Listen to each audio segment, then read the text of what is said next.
Amém, Valeu. meus irmãos. Quando nós iniciamos esse podcast, este projeto, ele teve início comigo com o irmão Ricardo, aqui só para situar os irmãos, né?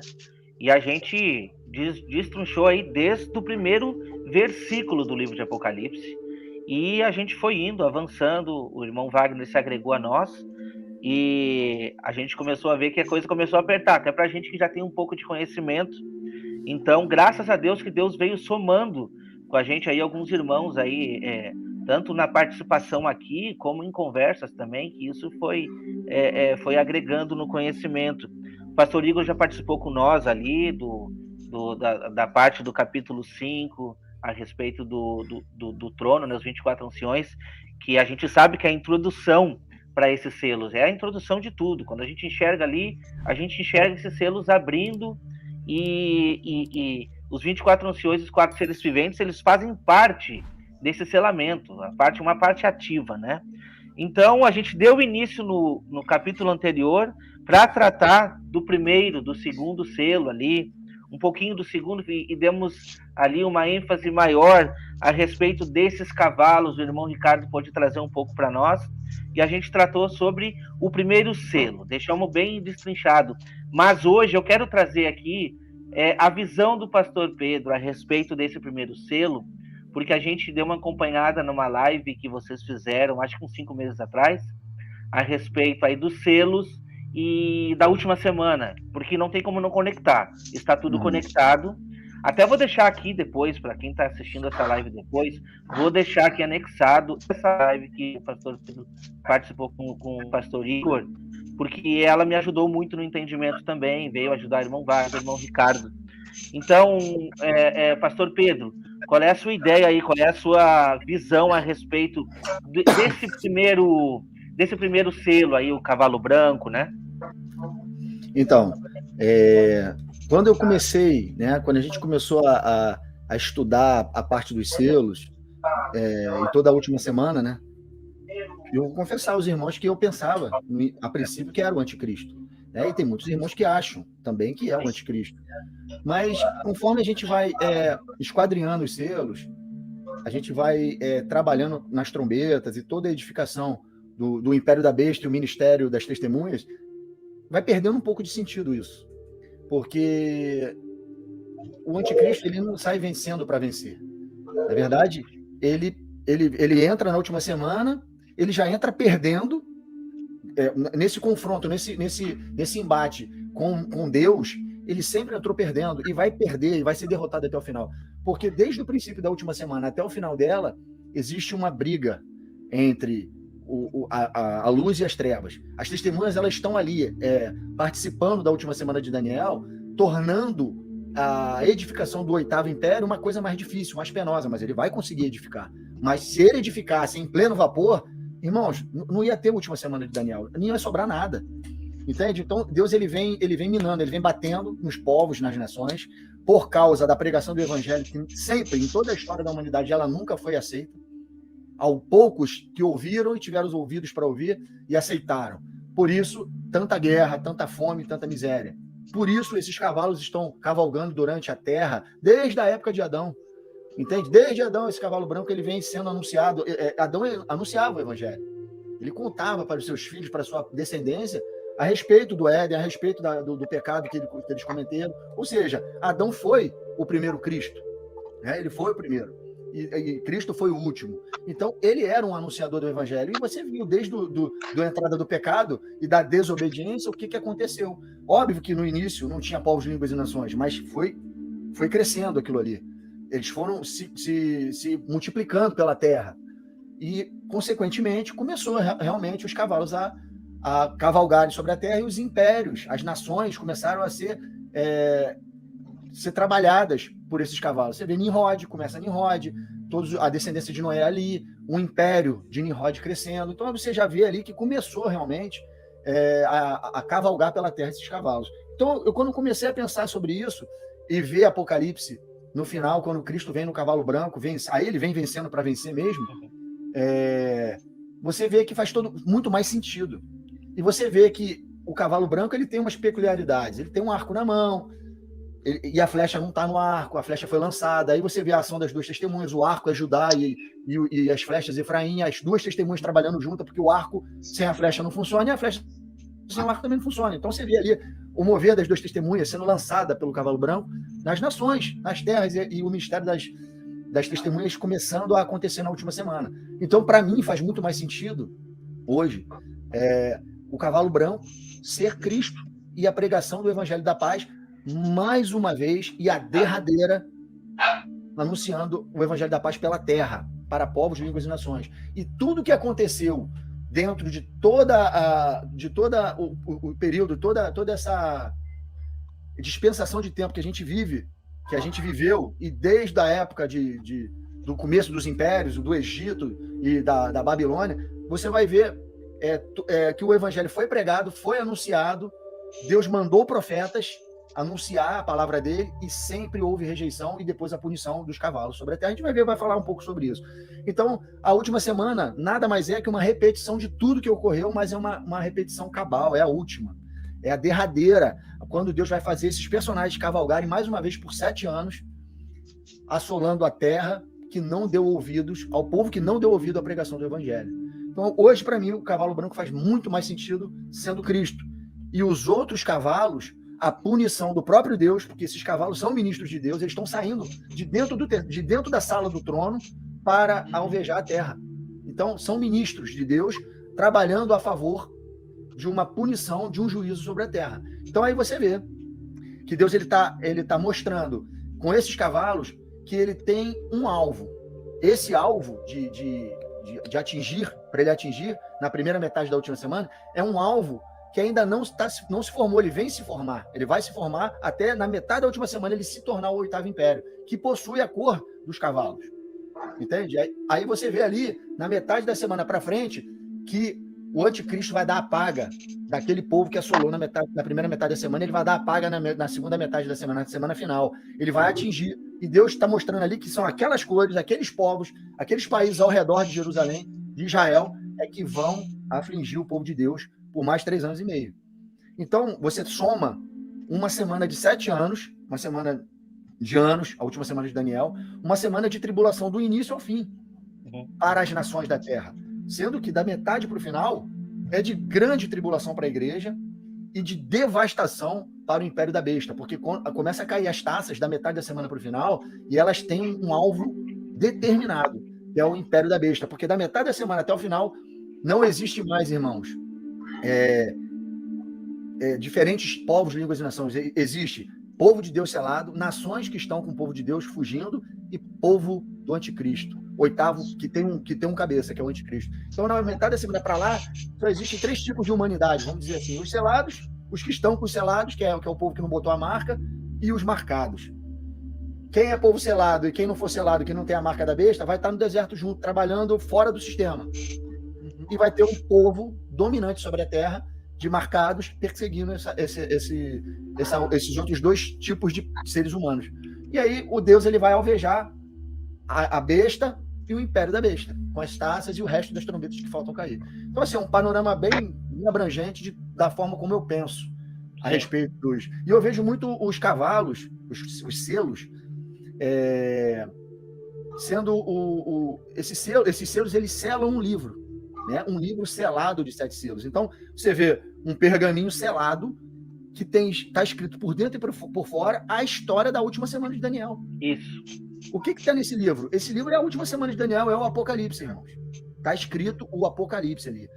Esse selo, Daniel, ele não entendeu e falou: mas quando que vai acontecer essas coisas? Aí Deus fala: vai, Daniel, isso está selado e encerrado por o tempo do fim. É um livro que não era para ser aberto agora, mas Cristo veio e abriu esse livro. E aí esses selos foram desatados. E dentro desses selos está a história do Apocalipse, a revelação de tudo que os profetas falou em mistério. E agora está sendo revelado, porque Deus passou para o seu filho, deu nas mãos do seu filho esse livro, e ele desatou o selo, jogou luz sobre o Apocalipse, sobre os profetas, a lei, os profetas e os salmos. E deu de brinde, por amor, para a igreja do tempo do fim, o Apocalipse, o selo aberto, esse livro ali, para a gente poder entender o que os profetas falavam. Então, assim, eu vejo dessa forma. E vejo também que os selos, eles contam o que está dentro do livro. Eles são, é como se fossem sinopses do livro. Sabe quando você abre um livro, você vai lá na primeira página, tem as sinopses? Capítulo 1, tal coisa. Capítulo 2, tal coisa. É assim eu vejo os selos sendo desatados. Ele conta os capítulos de Apocalipse. Está contando ali no primeiro selo, no segundo selo, no terceiro selo, falando de cavalos, mas por trás, efeitos das trombetas. Porque o segundo cavalo, irmãos, ele é o cavalo vermelho, ele traz guerra, e vai ter guerra. Vai ter guerra. Guerra, porque a terra está sendo alvejada, a terra está sendo atingida pelas trombetas, vai faltar comida, vai faltar bebida, vai ter guerra, vai ter fome, vai ter miséria, vai ter morte. Tudo isso está sendo trabalhado conjugadamente, está tudo de forma conjugada, uma coisa está atrelada à outra. Então, os selos falam das trombetas, falam dos cálices da ira, falam dos glorificados, fala da volta e dos sinais da volta do Filho de Deus. Então, é um apanhado geral. Quando você acaba de abrir o livro, sei lá, de 7 selos, Deus ele aprofunda, ele vai lá e começa a mostrar o que está por trás dos selos, as trombetas. E o que está por trás das trombetas? A volta do Senhor, a glorificação dos santos, o selamento dos santos.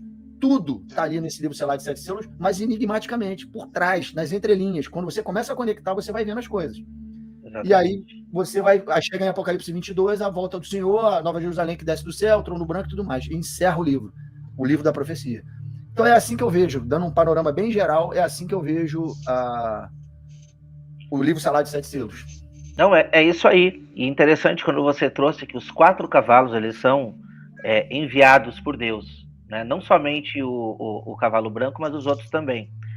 E a gente já fez essa conexão dos quatro seres viventes que estão contados junto ao altar.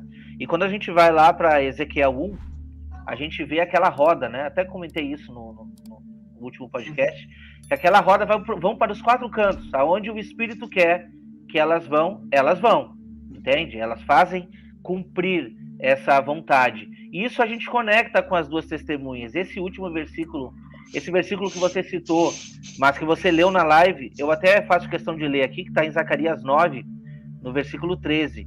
Porque para mim curvei Judá como um arco, e o enchi de Efraim. Suscitarei a teus filhos, ó Sião, contra os teus filhos, ó Grécia, e te porei em Sião como espada de um valente. O Senhor será visto sobre os filhos de Sião, e as suas flechas sairão como relâmpago. O Senhor Deus fará soar a trombeta e irá com os redemoinhos do sul. Então a gente vê que eles saem como flechas. E interessante é que não tem como a gente desconectar os selos das trombetas, não tem como. Porque tem gente que diz, não, mas olha só, depois do 7º selo é que vai ser abertas as trombetas, mas não, é uma ampliação, tá? Porque assim, as trombetas é uma outra, Deus está mostrando pra gente um outro panorama dos selos. Então é como se fosse assim, olha, vou te mostrar aqui o selamento, mas agora as trombetas vai revelar coisa um pouco mais profunda do que irá acontecer de fato, né? Isso aí tá cheio disso na Bíblia, em Gênesis, na fundação do mundo, sim. Quando faz o homem, ele fala do homem dando uma pincelada no final, logo no capítulo seguinte, ele fala de novo do homem, mas aí dando um zoom, um panorama, né? É assim mesmo. É assim que funciona. É a metodologia de Deus de mostrar como é que ele arquiteta as coisas. Então, assim, quando você pega o feitio, começa a ficar mais fácil de você entender. Exatamente. Vamos dar uma avançada, então, vamos para o 2º selo. Quando abriu o 2º selo, ouvi o 2º ser vivente dizendo, vem. E saiu outro cavalo vermelho, e o seu cavaleiro foi-lhe dado tirar a paz da terra, para que os homens se matassem uns aos outros. Também lhe foi dado uma grande espada. Meu irmão Ricardo, o que o irmão pode trazer sobre isso para nós? Maravilha.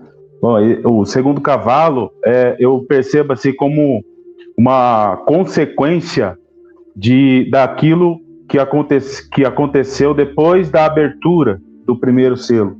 O 1º selo, ele está apontando para o ministério das 2 testemunhas, e as 2 testemunhas elas vão percorrer a terra para anunciar a palavra, o evangelho da paz, o evangelho eterno, a sã doutrina, e infelizmente muitos vão resistir, não vão aceitar, muitos vão se rebelar inclusive, e confrontar as 2 testemunhas. E está aí a importância de ter esse posicionamento que o Senhor requer das duas testemunhas. Um posicionamento, um revestimento, uma entrega, uma renúncia total de toda a sua vida a serviço do reino. Então eu percebo isso quando o pastor Pedro estava falando aí, né? Comecei a meditar acerca da menorá, que nós tratamos aqui nos capítulos 2, capítulo 3, e nós enxergamos na menorá as duas testemunhas, Esmirna de um lado e Filadélfia de outro. Aí eu percebo o que o Senhor requer e exige de cada um de nós como testemunhas. Quando nós olhamos para a menorá, nós enxergamos aqui, né, na sua estrutura, 9 amêndoas de um lado, 9 amêndoas de outro lado, e a gente consegue conectar, porque a vara de amendoeira que Jeremias segurou, lá em Jeremias 1, né, o Senhor diz, eu velo em cumprir com a minha palavra, né? E o Senhor, cumprindo a sua palavra através das duas testemunhas, que tem uma estrutura de revestimento, tanto dos 9 dons espirituais, de um lado da menorá, como também dos 9 virtudes do fruto do Espírito. Então é um revestimento espiritual que as duas testemunhas vão ter nos últimos dias. E aí eu vejo aqui e percebo essas 4 amêndoas da haste central também fazendo uma associação, né, dos 4 querubins que estão diante do trono de Deus. Por quê? Porque nos querubins que sustentam, né, que estão ao redor do trono, né, eles apontam para o agir de Deus através dos 4 seres viventes que vão chamar os 4 cavalos. E aí eu percebo, né, que esse acendimento da menorá, como está na tradição judaica, ele começa o acendimento na haste central, o Espírito do Senhor, que está lá em Isaías 11:2. E aí o acendimento começa na primeira semana, no início da primeira semana, usando as duas testemunhas, proclamando esse evangelho eterno. E por conta dessa resistência, né, virão as consequências. E a gente consegue conectar que o Senhor está agindo também nesse cavalo vermelho com Zacarias 1, por exemplo. Zacarias 1 tem lá a menção do anjo do Senhor que estava entre as murtas, e ele estava sentado, estava sobre o cavalo vermelho. E aí eles perguntaram para este anjo do Senhor, né? Perguntaram para ele assim, quando é que vai acontecer essas coisas, né? E com grande zelo, estou zelando por Jerusalém, isso está em Zacarias 1, verso 14. E com grandíssima ira, estou irado contra as nações, em descanso, porque estando eu um pouco desgostoso, eles auxiliaram no mal. Então, a gente percebe que os 4 seres viventes estão conectados com os 4 cavalos, e os 4 cavalos são os 4 ventos do céu, e são os 4 espíritos que vão agitar o grande mar, e o grande mar, povos, línguas e nações. É um trabalhar do Senhor nesta primeira metade da semana. É uma triagem, né? A gente percebe dessa maneira, porque com a aprovação do fogo, com o anunciar da palavra de Deus, e muitos vão resistir, virão essas consequências, mas é necessário que haja essas consequências, para que encontre no coração de cada um o arrependimento. Então, essas consequências são necessárias. E a primeira consequência do cavalo vermelho, né, aponta para a morte. Então, são sinais que virão, por isso que nós precisamos associar com as trombetas, porque as trombetas anunciam, né, esses flagelos, e são flagelos para provocar no coração do homem o lugar de arrependimento. É isso. É para uns arrependimento e para outros guerra. Juízo. Exato, juízo. Guerra, né? Muitas nações vão se arrepender, vão ouvir as testemunhas e vão começar a se arrepender, né? Mas outras pessoas, outros povos, línguas e nações não vão se arrepender. E aí o que vai acontecer diante da calamidade? Elas viu o que está escrito no segundo selo, no cavalo vermelho? Deus vai dar uma espada e eles vão se matar um ao outro de raiva. Por que eles vão fazer isso? Porque olha a animosidade que vai estar na Terra. Terça parte da vegetação em chamas, o mar em sangue. Tudo isso são os efeitos das trombetas. Sem chover por 3 anos e meio. Já parou para ficar sem chuva 1 mês? O que acontece? Já começa a cessar a água, começa a atrapalhar um monte de coisa na industrial, as mercadorias, as trocas, as vendas, as coisas começam a ficar assoladas, traz dificuldade. As nações vão começar a brigar, irmãos. As nações vão começar a se levantar uma contra a outra, um reino contra o outro.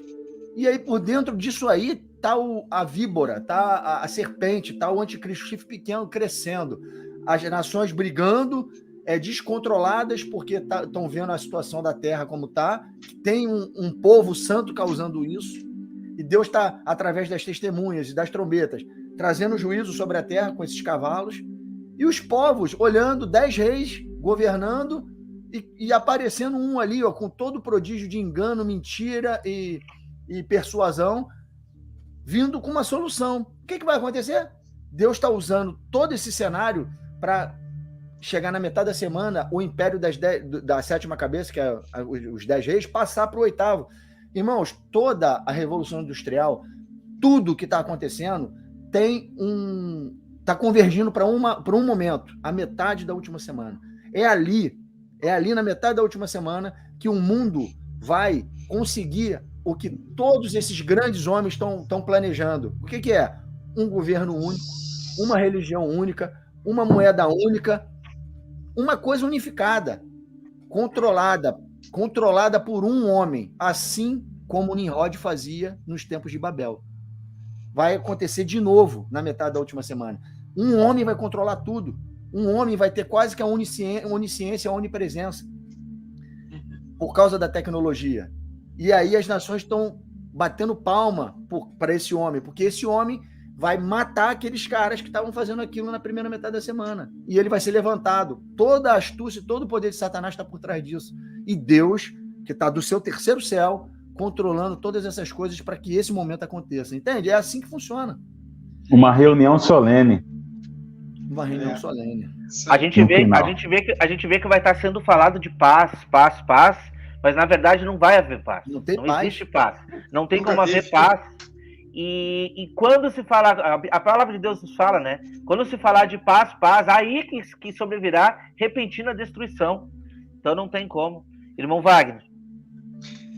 Você falou isso, é muito interessante, né? Porque quando o apóstolo Paulo fala em 1 Tessalonicenses 5, quando disserem paz e segurança, eu creio que é exatamente isso.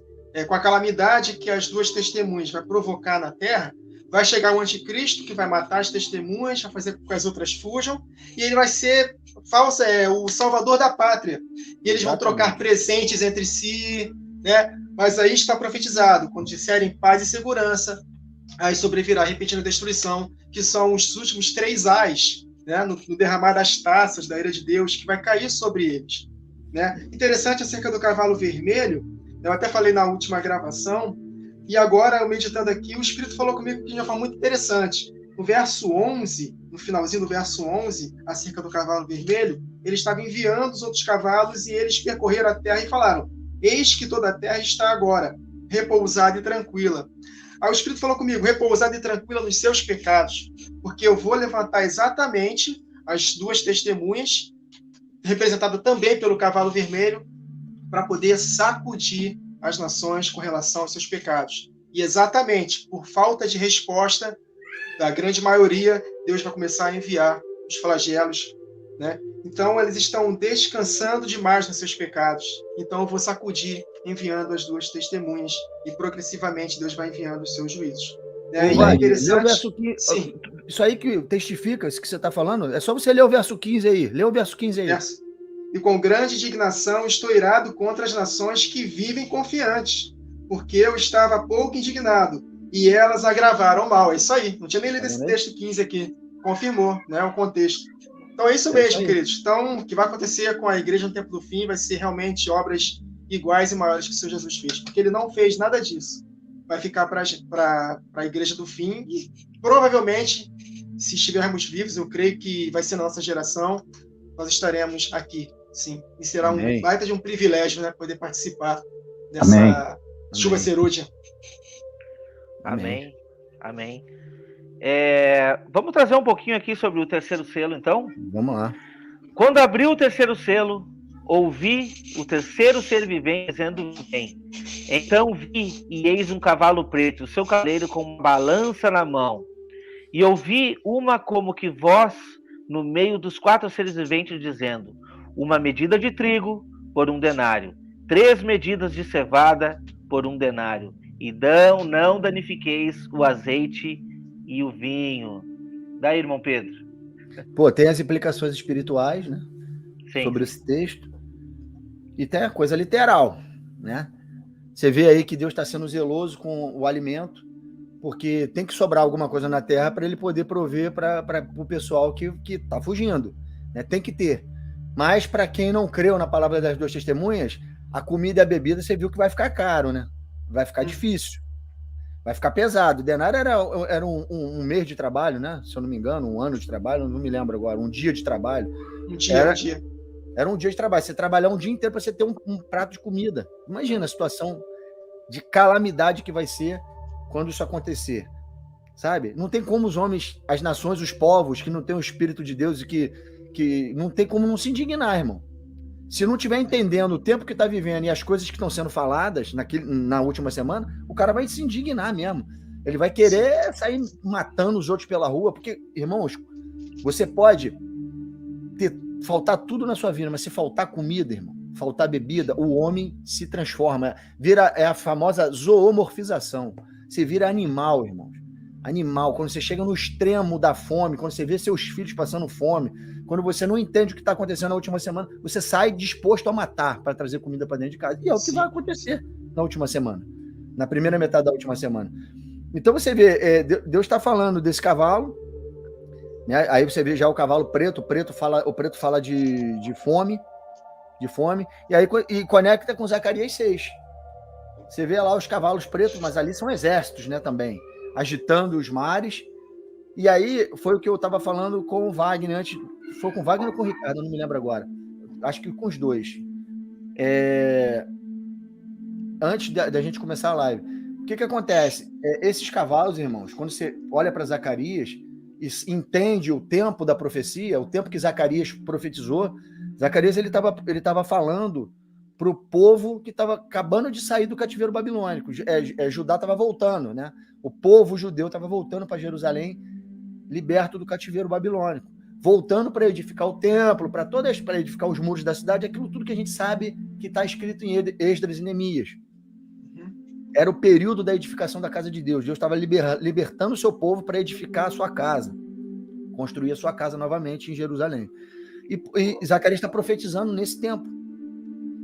Mas quando você olha Zacarias profetizando nesse tempo, falando desses cavalos que está agitando as terras, quando você olha para Daniel 7 começa a falar daquelas 4 feras. Se lembra? Do leão, do leopardo, do urso. Você lembra dessas feras?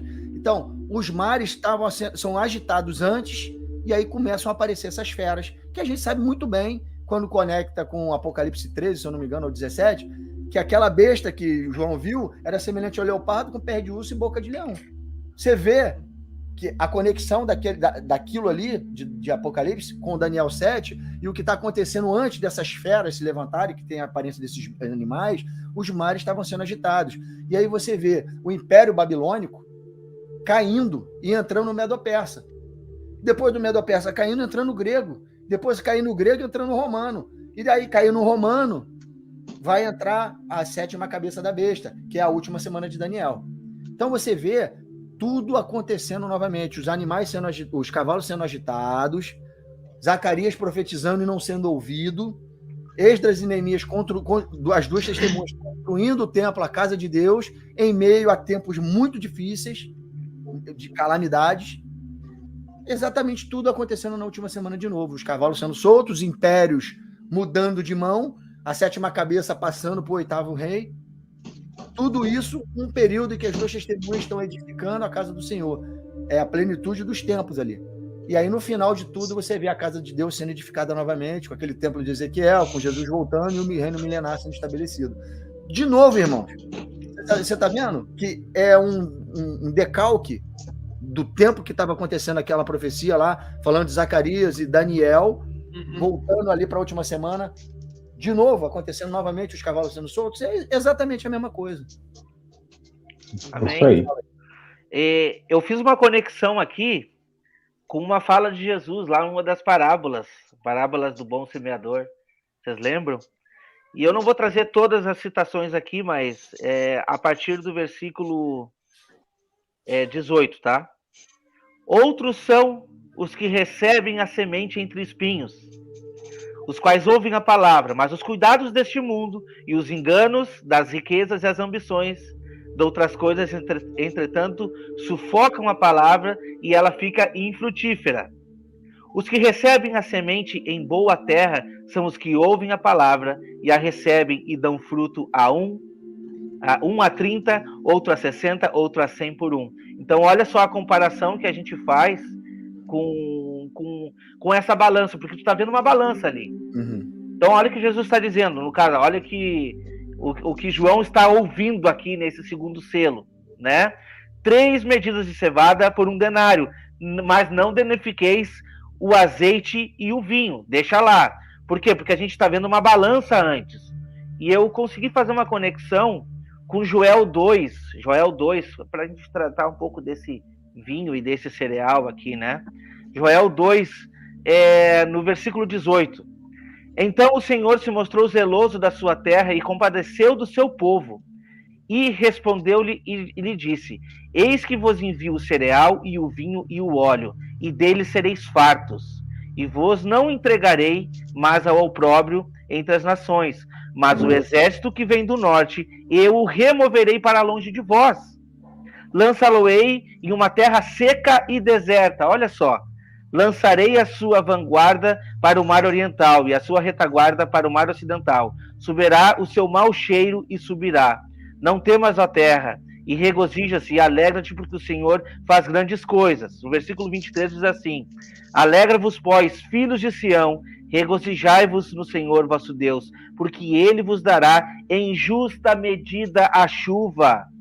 Fará descer como outrora a chuva temporã e a chuva serôdia. Então é uma balança. A gente está vendo aqui praticamente a fome chegando, né? De um lado, e por outro lado, Deus sustentando a sua igreja. E a gente consegue comparar aí com essas últimas chuvas que estão chegando também, e a própria igreja que estará sendo protegida no deserto.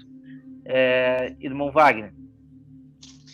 Acerca do cavalo preto, até comentei com os irmãos um pouco antes da live, eu estava voltando do trabalho e dentro do ônibus tive uma percepção muito forte no meu espírito para que possamos enxergar a vida de Elias durante a profecia dos 3 anos e meio sem chuva. E alguns fatos ocorreram aqui que me chamaram muita atenção e até compartilhei com os irmãos, fiquei maravilhado. Então, nós sabemos que Elias profetizou que não chovesse por 3 anos e meio. Tiago 5,17 diz isso. E ele falou aqui, segundo a minha palavra, não vai chover durante 3 anos e meio. Pronto, as 2 testemunhas vão ter poder para fechar os céus para que não chova por 3 anos e meio. O que acontece com Elias nesse período dos 3 anos e meio? Veio a palavra do Senhor dizendo, verso 2 de 1 Reis 17. Retira daqui, vai para o lado oriental e esconde-te junto à torrente de Querite, fronteira do Jordão. Olha o verso 4. Beberás da torrente e ordenei aos corvos que ali mesmo te sustentem. Ou seja, as 2 testemunhas da primeira metade da última semana será também sustentada miraculosamente por Deus, porque nessa profecia de 3 anos e meio aqui, na primeira metade da última semana, nós vemos Elias, o espírito que estará na igreja também no tempo do fim. Ele também bebeu águas da torrente e corvos o sustentaram. E mais para frente, Deus pediu para ele que ele fosse para a viúva de Serepta. E ali, elas tinham um pouquinho só de azeite e de farinha por causa da grande fome que estava na terra. O Senhor Jesus falou em Lucas 4:25 que Elias foi enviado num período de muita fome. Então, 3 anos e meio sem chuva vai gerar o quê? Cavalo preto, fome na terra. E ele foi para a viúva de Serepta, a viúva o hospedou, deu pão para comer, o bolo, na verdade, né? A farinha, e deu também bebida para ele. E, ao mesmo tempo, o Espírito me fez conectar com as nações que vão ser julgadas no tribunal de Cristo, que vão adentrar o milênio. Por quê? Tive fome, me deste comer. Tive sede, me deste beber. Estava estrangeiro e me hospedaste. Elias era estrangeiro para ela, e ela hospedou Elias.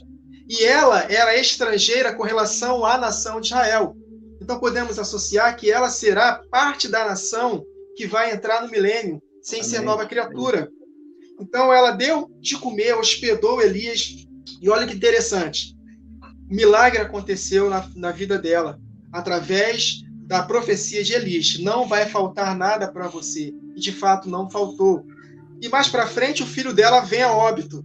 O que ela pede? Para o profeta ressuscitar seu filho. E Elias orou por 3 vezes, e Deus atendeu as orações de Elias e ressuscitou o filho dela. Isso me diz também que as 2 testemunhas não vai só enviar juízo.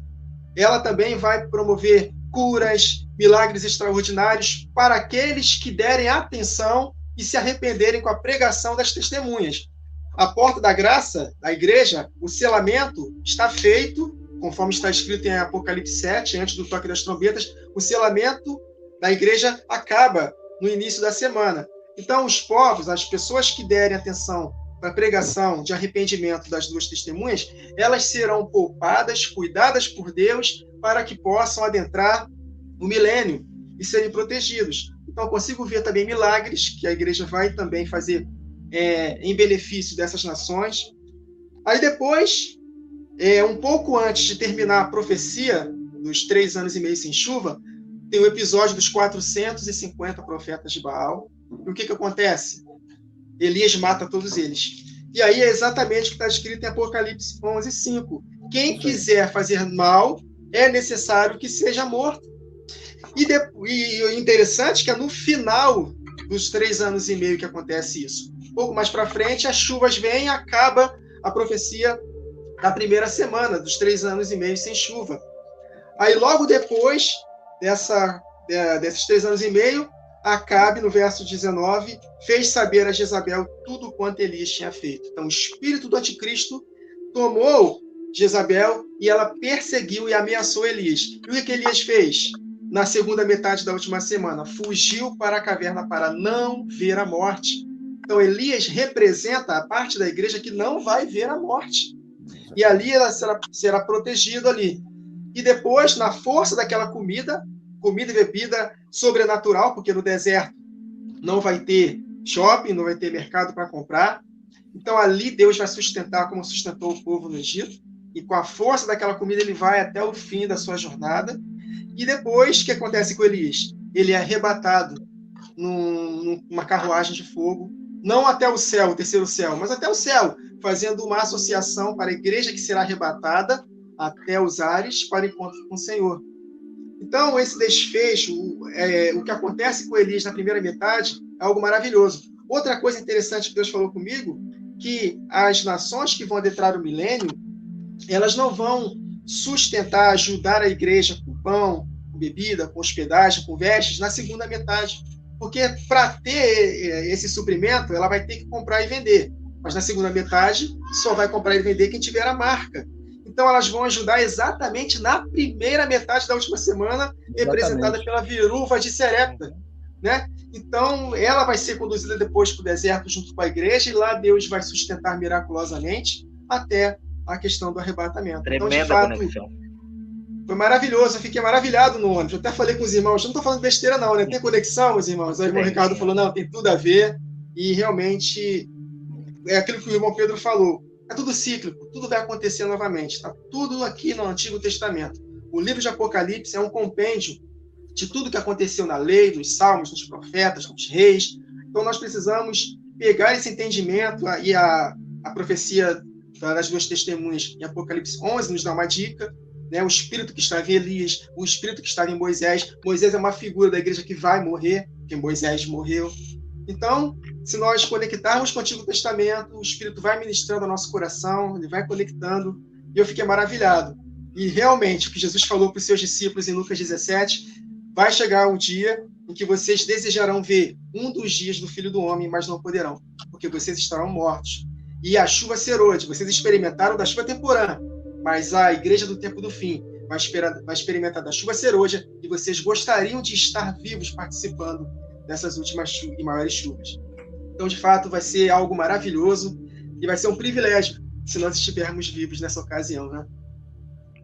Esse aí é o verdadeiro avivamento da igreja, né? E outra coisa é a respeito do selamento lá, que começa na última semana, no início dela. A gente fica pensando,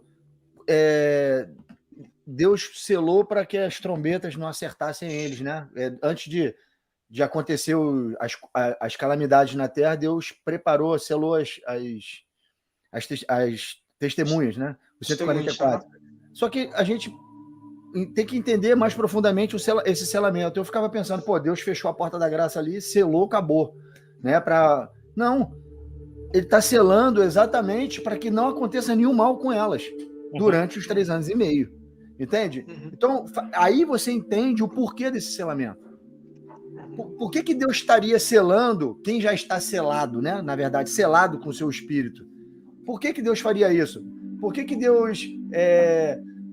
ele está selando ali os 144 mil, não são novos 144 mil, não apareceram 144 mil pessoas, judeus e gentios convertidos, não. Está finalizando um ciclo, vai acabar ali, né? Vai acabar o período de conversão, o envio do Espírito ali acaba, e aí, isso aí é o selamento também, mas o selamento principal é para que passe 3 anos e meio sem acontecer nada com aqueles que estão profetizando, entende? É por isso que Deus sela. E ali, esse selamento vem revestido de poder. É o selamento de poderoso, é o selamento que vem a unção de ouro, é essa unção que estava em Elias, para fazer tudo isso e muito mais. Entende? É por isso que Deus sela. Ali ele tá jogando a chuva serôdia. A chuva serôdia está caindo, está acordando, está despertando, está amadurecendo os frutos. Amadurecendo não só nações, não só a igreja, como nações, que vão ouvir e vão colar na igreja e vão fugir para o deserto, para poder entrar nele. E esse ponto eu não entendi, até fiquei a manhã inteira os irmãos tendo uma paciência comigo a respeito desse ponto, porque eu entendi assim, não, mas como assim? Se as 2 testemunhas estão pregando, não é para salvar? Aí até que os irmãos me fizeram entender. Isso daí foi uma semana atrás. Eles já entender, não, tudo bem, mas lembra que as 10 virgens elas já estão com azeite na mão. Então, assim, e estão dormindo, elas precisam ser despertadas. Mas o que significa? Já foram seladas antes. Então, quer dizer, aquela relva verde está começando a crescer e vai gerar frutos. Já está selada antes. Legal. E o resto e as nações? As nações vão entrar num vale de decisão. É um vale de decisão que vai ser formado entre o trono da besta e entre a pregação das 2 testemunhas. E ali, muitos vão aceitar aquela pregação, não vão aceitar a marca da besta. E aí vão ser governados por Cristo no milênio, aqueles que não morrerem, né? Lógico. É mais ou menos isso, mas isso é muito importante da gente entender, porque muda muita coisa, assim, pelo menos na minha cabeça, mudou bastante coisa. Irmão Ricardo, o que o irmão traz aí sobre esse terceiro selo ainda? Bem rápido, né? O irmão Wagner Nunes trouxe aí essa questão da viúva de Sarepta, e eu lembrei na hora da passagem, né, do Evangelho de Lucas, capítulo 4, verso 25, né? Onde Jesus disse assim: em verdade vos digo que muitas viúvas existiam em Israel nos dias de Elias, quando o céu se cerrou por 3 anos e 6 meses, de sorte que em toda a terra não houve grande fome, e a nenhuma delas foi enviado Elias, senão a Sarepta de Sidom, a uma mulher viúva. Aí eu, meditando nessa passagem, né, os ensinamentos do Senhor tão profundas assim, eu pensei assim, por que existiam tantas viúvas em Israel e Elias não foi ajudado por nenhuma dessas viúvas? Eu pensei assim, puxa, Israel aponta para o povo de Deus. O povo de Deus não foi chamado para ser viúva, foi chamado para ser noiva, né? E aí a gente encontra aí o sentido das 2 testemunhas de chamar atenção, despertar aquelas que são prudentes, mas aquelas que são loucas também são despertadas, e não só isso, muitas nações ímpias também sofrem com a proclamação deste evangelho, né? E eu vejo, assim, uma situação de triagem, como eu disse anteriormente, dessa palavra de Deus servir como espada. E aí me fez lembrar, né, a passagem que a palavra de Deus é uma espada de 2 gumes, que ela é capaz de separar juntas e medulas, e na hora, os irmãos podem me corrigir, ajustar, vê aqui agora que estou escrevendo. Essa espada, a palavra de Deus, ela vai ser capaz de separar juntas e medulas, de separar a besta dessas outras nações restantes. É uma triagem para discernir aquilo que está dentro do coração do homem, né? Então, por isso que faz sentido, né, aquela parábola de Mateus 25, onde o Senhor vai separar as ovelhas dos bodes, porque neste momento de grande provação e principalmente de grande fome, né, as nações serão provadas e vai achar nesse coração o real intento dela. E aí, no coração de muitas nações restantes, eles vão usar de misericórdia para estender a mão para os pequeninos do Senhor, para a igreja do Senhor, para as testemunhas nesse período.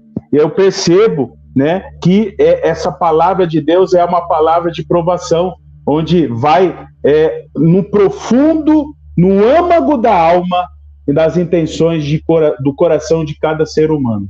É isso. Tu já percebeu uma coisa que você estava falando? Jesus fala que tinha muitas viúvas em Israel, não é isso? Isso. Quando você olhar lá para o tempo do fim, lá na primeira metade da última semana, vai ter Israel terreno lá, né? Vai ter Israel em Jerusalém ouvindo a pregação das testemunhas, ou não vai? Com certeza. Mas só que elas não podem receber mais o Espírito, porque elas não creem, elas não são viúvas. É verdade. Não são viúvas também? Por isso que Jerusalém está cheio de viúva. Porque no tempo da pregação das testemunhas vão ter muitas viúvas mesmo. Elas não vão chorar como quem chora na perda do seu filho unigênito. Olhar para aquele que transpassaram e chorarem, porque elas são viúvas. Elas vão perderam a oportunidade de ser noiva, né? Oi? Perderam a oportunidade de ser noiva. Uhum. Exatamente. E não vão ser cabeça das nações. Vai ser a igreja a cabeça das nações. Né? Isso aí. É isso aí, irmãos. Vamos para o 4º selo, então. Quando o cordeiro abriu o 4º selo, ouvi a voz do 4º ser vivente dizendo: Vem, olhei e eis um cavalo amarelo, que na verdade é verde, né? Isso. Olhei e eis um cavalo verde, e o seu cavaleiro sendo esse chamado Morte, e o inferno o estava seguindo. E foi-lhes dada autoridade sobre a 4ª parte da terra para matar a espada, pela fome, com a mortandade e por meio das feras da terra. Quem quer trazer alguma coisa aí sobre esse? Eu quero ver a cor do cavalo, né? A cor do cavalo é verde. Qual é a cor da bandeira do Islã, hein? Pois triste, né? Aí você vê agora que Deus está levantando esse cavalo, né, para anunciar o que vem pela frente. Aí o que vem pela frente? Perseguição do povo de Deus. A partir desse cavalo começa. Aí ele vem com espada, fome. Por que vem com fome? Porque aqueles que não ouvirem o cavalo verde, não botarem a marca da besta, não botarem a marca que leva para o seu nome, vão passar fome mesmo. Mortandade, porque ele vai perseguir para matar, por meio de feras da terra. Entende? Feras da terra. Aí eu fiquei olhando, que feras seriam essas? Tem a coisa literal e tem a coisa espiritual, né? Tem a coisa literal e a coisa espiritual. Quem é que vai dar? Quem é que vai fazer a imagem? Quem vai mandar fazer a imagem da besta, que da voz dessa imagem vai dar o direito de matar? Quem é que vai mandar fazer? A besta da terra. Ou não é? A fera Exatamente. da terra, a besta do sul, o falso profeta. Não é ele que manda fazer a imagem, dessa imagem que recebe fôlego de vida, que saia o direito de matar, a ordem para matar ou não matar? Tu tá entendendo o que tá por trás disso aqui? Cara, isso me veio na cabeça agora, lendo esse texto. Você acabou de ler, eu meditei nesse texto aqui. Eu nunca tinha lido dessa forma. Mas quando você vê que ele dá por meio das feras da terra, você vê que existem falsos profetas que vêm da terra. É a besta da terra. E é a besta da terra que manda fazer uma imagem que lembra a besta do mar. E essa imagem recebe um fôlego de vida e até tem poder, voz, para mandar controlar quem morre e quem não morre. Tá vendo aí? Por trás desse cavalo verde? É isso aí. Interessante, é isso aí. Eu posso só falar algo bem rápido? Que eu associei aqui por que o Senhor colocou em ordem os 4 seres viventes? Tinha um propósito. Então eu comecei a meditar nisso. O primeiro, ele era o rosto de leão. Então por isso que ele anuncia o primeiro selo e com rugido ele chama as 2 testemunhas. E aí vem o novilho, depois o rosto de homem, e aí o 4º animal, na sequência de Apocalipse 4, verso 7, tem a aparência de uma águia voando.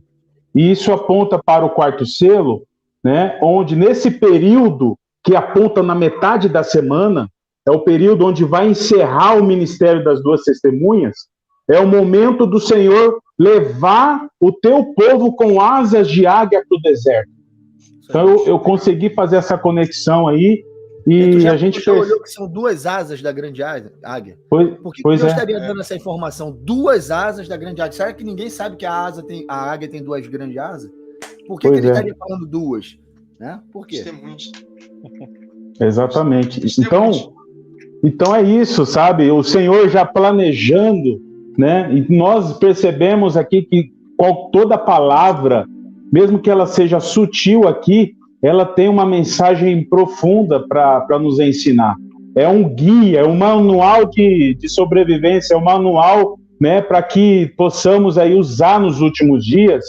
E muitos vão acompanhar as 2 testemunhas, né? As 2 testemunhas apontam também para aqueles sábios que ensinarão a muitos, e por conta disso, muitos serão, né, alcançados com misericórdia com a palavra de sabedoria da boca deles. Então, essa questão da águia voando, apontando para o Senhor, conduzindo o teu povo para o deserto é muito importante. E nós estamos tratando aqui, irmãos, da questão da primeira metade da semana. Isso aponta para o avivamento, a realidade do último e grande avivamento. Então, para muitos isso parece estranho, mas é a realidade, é a obra do Senhor nos últimos dias. Amém. Irmão Wagner, quer trazer alguma coisa? Só para completar, acerca desse 4º selo, desse cavalo verde, está dizendo aqui que ele será chamado Morte e o Hades o seguia. Isso diz também que ele vai matar as testemunhas, a parte das testemunhas que não vai para o deserto, irmão Ricardo. A parte que vai morrer. Isso. Tanto que no verso 9, no 5º selo, quando ele abriu o 5º selo, vi debaixo do altar as almas dos que tinham sido mortos por causa da palavra. Então, de fato, Deus dando vitória para as testemunhas. Por que vitória para as testemunhas? Porque em Apocalipse 2, 12 e 11 está escrito lá: eles o venceram pela palavra do testemunho, pelo sangue do Cordeiro, e mesmo em face da morte não amaram suas próprias vidas. Então, eles venceram, e está conectado com o cavalo branco. Eles foram vitoriosos para vencer, porque é Jesus Cristo enviando as suas testemunhas, vitoriosas e para vencer. Amém. É exatamente isso. Amém. A gente faz ainda... Eu consigo fazer uma pequena comparação com a quinta trombeta. Por quê? Porque ali a gente vê, né, que esse 4º ser vivente, dizendo, vem o cavalo verde e o seu cavaleiro chamado Morte, e o inferno o estava seguindo. Então, de leve, a gente começa a conectar que se não for exatamente aí uma ação desse anticristo, que a gente já fez a conexão aqui com esse verde aí, com o Islã, a gente já fez essa conexão, a gente sabe que vem de lá. Se não for exatamente isso, o resquício já está ali nos pés. Já está, assim, praticamente chegando, né? Porque não tem como não comparar. Eu tinha separado um texto aqui, agora o texto mesmo caiu aqui, em Amós 9, deixa eu ver se eu acho que rapidinho para ler para vocês aqui. Aqui, achei. Amós 9, do 1 ao 5. Olha que interessante a conexão.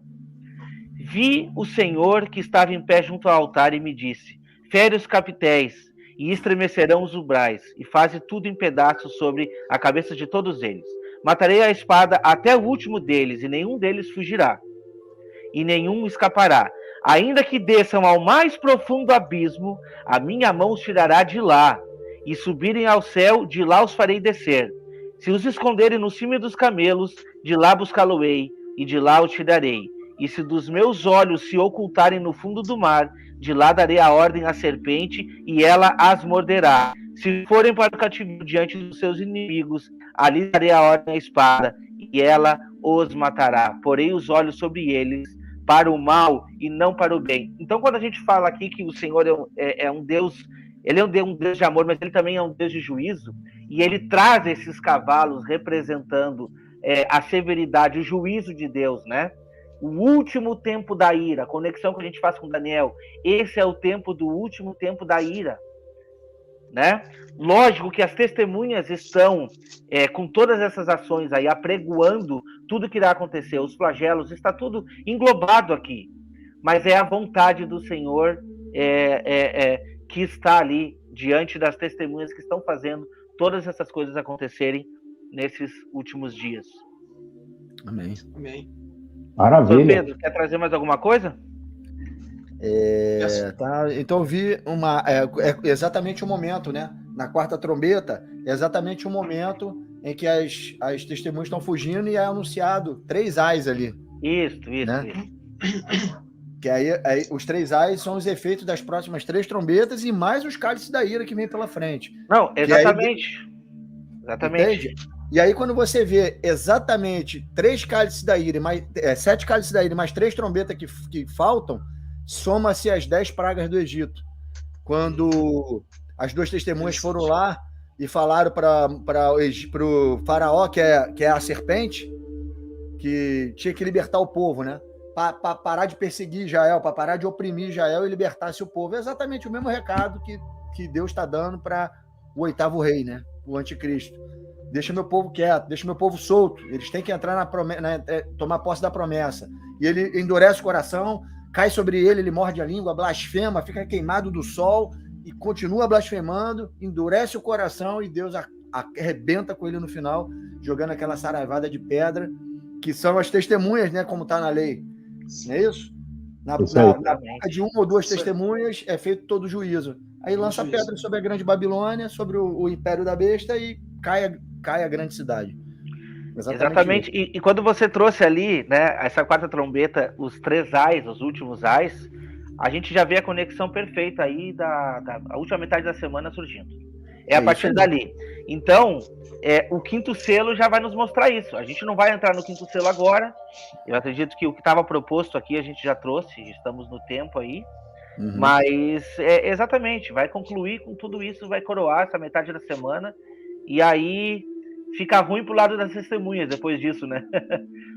Não para a igreja que está no deserto sendo protegido, mas vai ser necessário que alguns sejam mortos aí para testemunho também. Alguns serão mortos na metade da semana, outros serão presos, serão levados para cativeiro, serão forçados e tudo mais. Então, cada um segundo o que Deus propôs para fazer, é o que Deus planejou para passar, né? A espada, cativeiro, e é isso aí, essa é a perseverança dos santos. E Deus vai pagar com a mesma moeda. Exatamente. É isso aí. Amém. Quando a gente vê essa igreja, eu até comentei no último episódio, a gente vê uma mulher sendo conduzida para o deserto. E a característica dessa mulher ela tem o sol que ilumina ela, e ela tem a lua debaixo dos pés. O que significa ter a lua debaixo dos pés? Ela sabe os tempos, ela tem os tempos determinados. Ela tem com ela os tempos. Então, não é um absurdo a gente dizer para os irmãos o que exatamente o pastor Igor, o pastor Pedro trouxe, o irmão Ricardo trouxe a respeito do entendimento das profecias para os últimos dias. É crucial e essencial, porque a palavra nos diz que se a trombeta der o sonido incerto, quem vai se preparar para a batalha? O que a gente vai ficar fazendo? Dormindo ainda?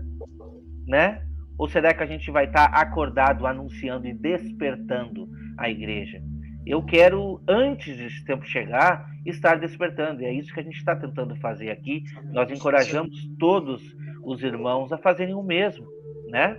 Eu acho que todos têm uma ferramenta nas mãos para fazer isso. A gente não precisa ir muito longe, não. O irmãozinho que está do nosso lado, a gente já pode fazer isso, né? É um projeto individual, onde todo mundo pode ser usado por Deus para fazer esse evangelho avançar. Eu quero aqui agradecer do fundo do coração o nosso irmão Pedro aqui, pela participação com a gente. A princípio nós iríamos continuar a nossa gravação via Zoom, e ele nos disponibilizou aí o StreamYard para trabalharmos, e isso nos faz uma conexão maior com os irmãos, e a gente sabe que o quanto que isso ajuda na transmissão do evangelho, né? Enfim, a gente começa do jeito que dá, mas Deus, ele provê meios que a gente não entende, não imagina, mas a gente vê que o reino de Deus não tem jeito. A gente, querendo ou não, ele vai avançar de alguma maneira. Amém. Então, quando a gente se dispõe e se coloca nas mãos do Senhor para ser usado como um vaso de honra, ele vai prover meios, e é isso que a gente está vendo acontecer aqui. Então, eu quero te agradecer, primeiramente, aqui, irmão Pedro, por essa oportunidade de estar aqui aprendendo, compartilhando a mensagem juntamente contigo. E a gente agradeço aqui, meu irmão Wagner, meu irmão Ricardo, por esse momento, e esse é só a primeira de muitas. A gente vai, se Deus quiser, fazer muitos estudos aqui para edificar os irmãos aí, tá bom? Amém, meu irmão. Meus irmãos, agradecemos a todos vocês, o tempo está esgotado, e a gente volta na próxima semana, porque o podcast Remanescente, ele é semanal. Na próxima terça-feira estaremos aqui com outro convidado, então vou deixar vocês aí com essa pulguinha atrás da orelha de quem será. Semana que vem estaremos novamente aí, tá bom? Deus abençoe a todos. Uma boa noite a todos. Obrigado por tudo. Boa noite. Um abraço.